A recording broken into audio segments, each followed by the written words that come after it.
एक रात की बात है। एक छोटे से गांव में, जहां की गलियां सुनसान और रातें सीधी सीधी बीतती थीं।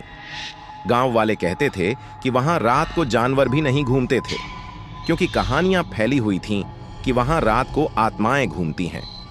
गांव का सबसे पुराना घर, जिन्होंने बहुत समय से अब तक खड़ा रहा था, उसमें एक रहस्यमयी कमरा था जिसे कोई नहीं खोलने का साहस करता था। गांव वालों के बीच में यह चर्चा होती रहती थी कि वह कमरा किसका है और वहां क्या रहस्य है। एक दिन एक बहादुर युवक नामक राजेश ने तय किया कि वह उस रहस्यमयी कमरे को खोलेगा। रात के समय जब सभी लोग सो रहे थे, राजेश ने अपनी टॉर्च लेकर उस कमरे की तरफ बढ़ते हुए देखा कि कैसा रहस्य इसमें छिपा हुआ है।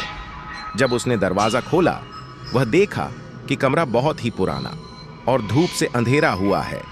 कुछ ही कदम आगे बढ़ते ही उसने एक व्यक्ति का रूप देखा, जो एक पुराने समय के कपड़े में ढंग से बांधे हुए था। राजेश ने उस साये से पूछा, तुम कौन हो?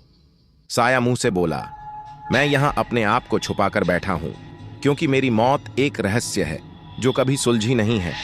राजेश ने उस साये से कहा, तुम्हें शांति की आवश्यकता है, मैं तुम्हारी मदद कर सकता हूं। साया मुस्कराया और बोला, तुम्हारी मदद की बजाय मुझे यहां रहने दो।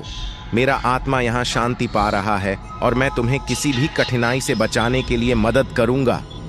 राजेश ने साये की बात मानी और उनका साथी बन गया। वह गांव में रहकर अपनी जिंदगी जीने लगा, लेकिन उसकी दोस्ती और साये की रहस्यमयी मौत के बारे में गांव वालों को कभी नहीं पता चला। और उसी कमरे का रहस्य आज भी बना हुआ है, छुपा हुआ समय की गहराइयों में।